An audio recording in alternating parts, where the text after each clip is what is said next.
All right, so this is Violet. This dog apparently is more of the aggressor when it comes to social groups. So we are going to try bigger dogs with Violet. The first thing I'm going to do right now is really get to know Violet, right? Violet doesn't know me. I want to make sure that I build some sort of connection with the dog so Violet understands that I'm no threat. And I do have the leash on Violet for a reason, just in case anything is to break out. We're able to quickly separate them. So the first thing I'm going to look for is Violet being nice and calm before we bring the first dogs in. The first dog I want to bring in, large breed, is a calmer temperamental dog. So you don't go by breeds, you just go by the temperament, right? So I want a dog that has calm temperament and is kind of indifferent, not trying to have a dog in here that wants to play, especially with the dog that tends to be the aggressor. So go ahead and grab a dog.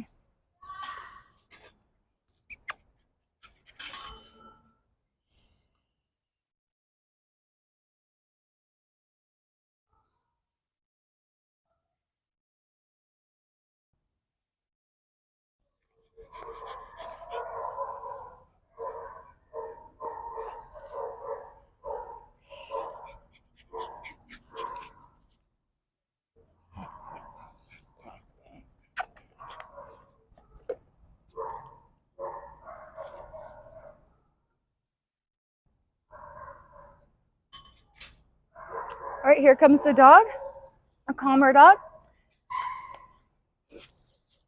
First thing I'm doing is I'm actually walking away, giving the dog lots of space. So I'm walking out this way.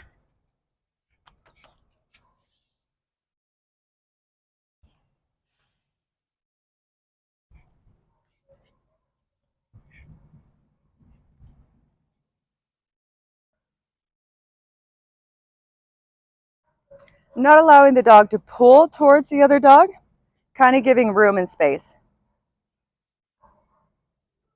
So you're noticing that already we have a little bit of urination. It could be marking territory.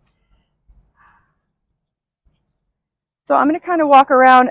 I'm going to walk in the areas that this dog walked in, giving Violet here the opportunity to smell the dog in their tracks. So this is a perfect temperament dog. Dog doesn't really care about this dog, very calm. Violet's obviously really wanting to get to know this dog.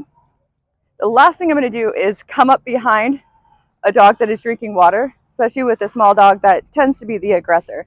Now, I haven't seen this dog in action. I'm just going based on what the previous notes have said with Violet here. So we're really just getting to know what's happening. So go ahead and walk this way. And one thing I'm going to do is make sure that Violet doesn't hyperfixate on this dog. There you go. Good. Hey.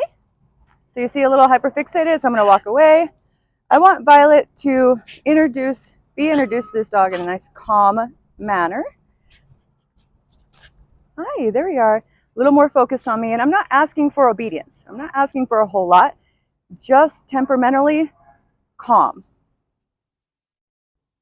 There we go. See how she's less focused on this one already? Good job. Yes. And I'm going to praise Violet for doing good things. Good job. And you should praise the dog as well for being good, even though this dog is normally just good. Yes, good job, Violet.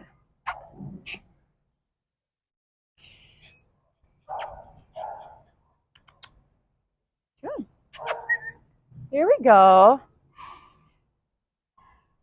Yes, good job. So I actually said yes, good job as soon as Violet sniffed face to face. Actually, typically you want to go at a side angle, and then Violet disengaged and came this way. So I said yes, and I actually treated Violet for that because that was really good, especially if she's the aggressor from what the notes say. That was good. So now she just got reinforced for being behaved and socializing. Yeah, we stay consistent with this. She in turn learns, oh, if I behave, I get great things such as treats. So we're going to go ahead and do it again. I'm going to walk kind of at an angle. Never really want to go face to face with the dog. Here we go, like this. Hey, good job, Coop. Here we go. Nice. That's a great greeting. Good job. Good boy. Yeah, good job. That's so good. That was a great greeting. Good job. Oh my goodness. Oh my goodness. Here, I can even give you a little treat for that. That was so good. Now, when you're giving treats in a socialization situation, you want to be careful to make sure that the treats don't cause some sort of aggression. So you really need to make sure that you understand dog behavior very well before you bring treats into a social dynamic. Go ahead. Now I'm actually going to pet the other dog also. There we go. Yes, good job. Letting Violet know that this dog is safe. Oh, good. There's that little licks right there. The licking is a really good sign. Good job. Yeah, Violet. Woohoo! This is so good. Oh, you're doing it. And there's a little bit of submission right there. Violet didn't like that, so Violet corrected this dog. Like, nope, I don't like that. That is okay. That's a correction. That's not aggression. And immediately this dog listened, right? Backed off. So we'll do it again. Hi. And basically you're just going to pet them. Say they're doing good. Good job. Doing good. Yes, good job. That's a good greeting. Yes, good greeting. Good greeting. Good job. Yes.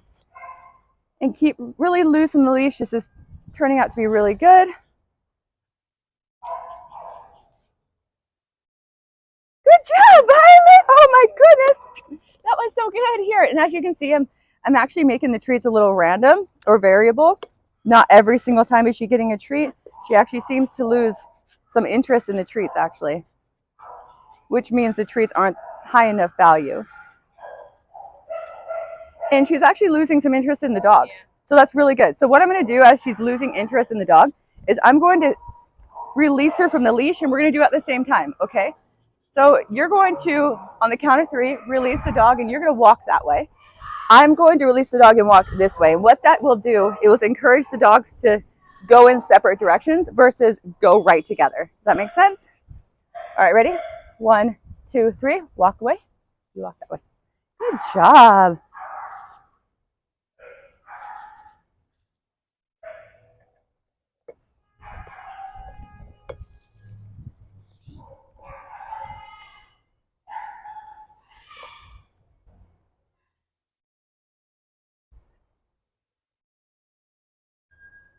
And feel free to pet them for sure, especially when they're doing good things, especially when the dogs are appropriately interacting with each other. Let them know they're doing good. Now, energy is really important in this aspect. If you use a high pitch, really energetic, yes, good job, yes, high pitch, you're going to get the dogs so overly stimulated that you can actually cause a bad interaction.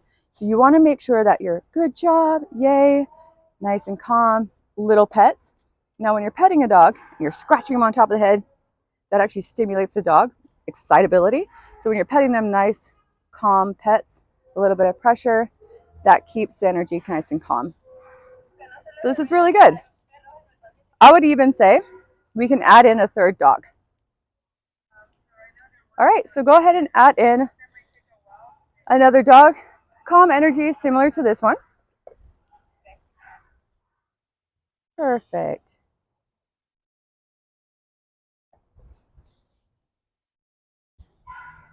So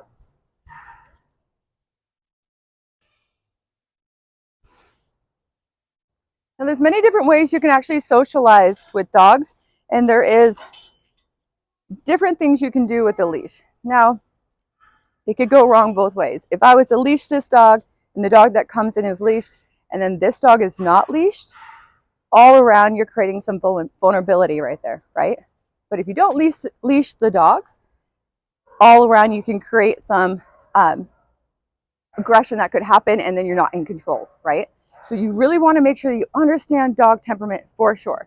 So before this dog actually comes in, I'm going to call both dogs over that direction on purpose. I'm actually choosing not to leash the dog up, okay? And I'm going to ask the person at the gate, once this dog comes in, to calmly let them off leash, so you don't just have one dog on leash because that creates vulnerability. And then as soon as you let the dog off leash, you're going to walk the opposite direction as I walk this way. Again, that's creating space for the dogs. All right, come on guys, let's go. Come on guys. Come on guys.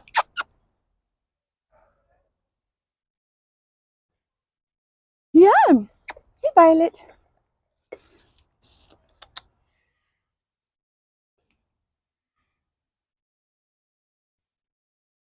And what I'm doing is I'm reinforcing Violet. Go ahead and come in. Hi. I'm giving a treat. As soon as a new dog came in, gave a treat.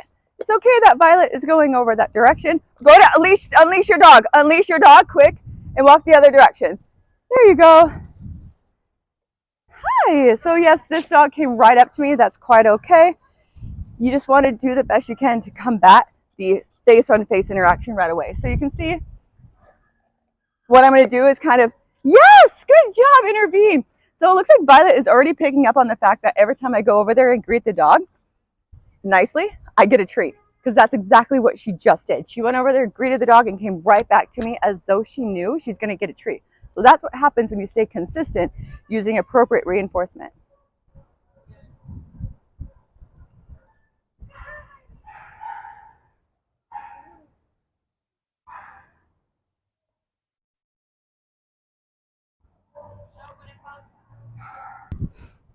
Yay, good job. All right. So as you can see that she's actually showing her belly up, which is a submissive sign. So her being the aggressor here is not going to be the case by any means. But you can see that she's still trying to, there we go, she's still trying to play. And that's really good. He showed his belly, she showed her belly, and now they're kind of playing back and forth. This is not aggression, this is playful behavior right here. Yeah. How you can tell the difference between playful behavior and aggression, or even just antagonizing, is when the dogs go back and forth in each other's space. So if one dog goes in this space, the other dog goes in this space, that's playful behavior. They go back and forth, back and forth, back and forth. Now, if only one dog is going in that other dog's space all the time, constantly, that's antagonizing, and that could lead to something even more severe. All right, go ahead. So this new dog's gonna come in. Hi, guys. Violet. So again, hi. I'm gonna make sure that I give treats to Violet. Yes. Hi. Violet.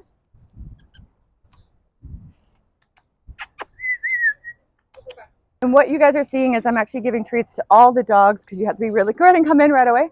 You have to be really careful when you're utilizing treats. You don't want to cause any sort of food aggression, resource guarding, or anything of that nature. So make sure you be pretty good about utilizing your hands, and timing is super important. Go ahead and let the dog off. Yep. It's important that you let the dog off the leash immediately. You don't want that dog to be the only dog on a leash, especially going in a social pack. That is not fair. It's creating vulnerability to the dog on the leash. So get off the leash right away, walk the other direction. And again, this is when you know dog behavior. You know what's going to happen. Case by case scenarios all the time. There's different ways of doing things all the time. I've done it where I went in with leashes, but this particular case, I didn't want any leashes. Good job. Woohoo, good job. Yes, good job. Yes, good job. So I'm doing both at the same time, making sure that no dog is getting treat aggressive. Good job. If you don't know how to utilize the treats appropriately, my advice is to don't do treats. Next dog. We're ready for the next dog. Yep. And you can kind of just keep them rolling in. I think we're pretty good now. So what I just suggested was the dogs that need to come into this little area here, for her to just keep rolling the dogs in. Because Violet is showing such good temperament, playful behavior, I'm going to feel confident, or I feel confident enough to feel we can just bring the rest of the dogs in. That is knowing the temperament of each dog. I would not bring in a dog that is a dog that typically mounts a lot, or creates any sort of dominancy or anything of that nature. You want the temperament of the whole pack to be nice, calm, and collective. Go ahead and come in. Remember, come right in. Take the leash off. There you go. Yeah. And you hear my voice, my tone of voice. I'm not just doing this for no reason. I'm doing this to communicate to the pack. Yeah, this is good. You want everyone in the doggy daycare to show mannerisms that are positive. Smiling, high-pitched tone voice. Yay, good job. These dogs have been prone to understand that I'm doing good when they hear that, because of course their owners are always saying, good job. So this is great. Great play behavior. Yes, it looks like you just want to play with big dogs, huh? So this is a dog that's a little bit more stimulated, as you can see, which is getting Violet a little bit more active, not aggressive at all by any means. Just her vocalizing doesn't mean that's aggression.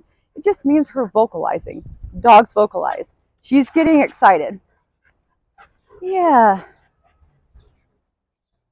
And as you can see, she's submitted here, which is really good. Now, what I would do is make sure that this dog doesn't cause any sort of antagonizing behavior, right? Which that's what Chantel is doing right now, kind of redirecting the dog off a little bit, which is really good.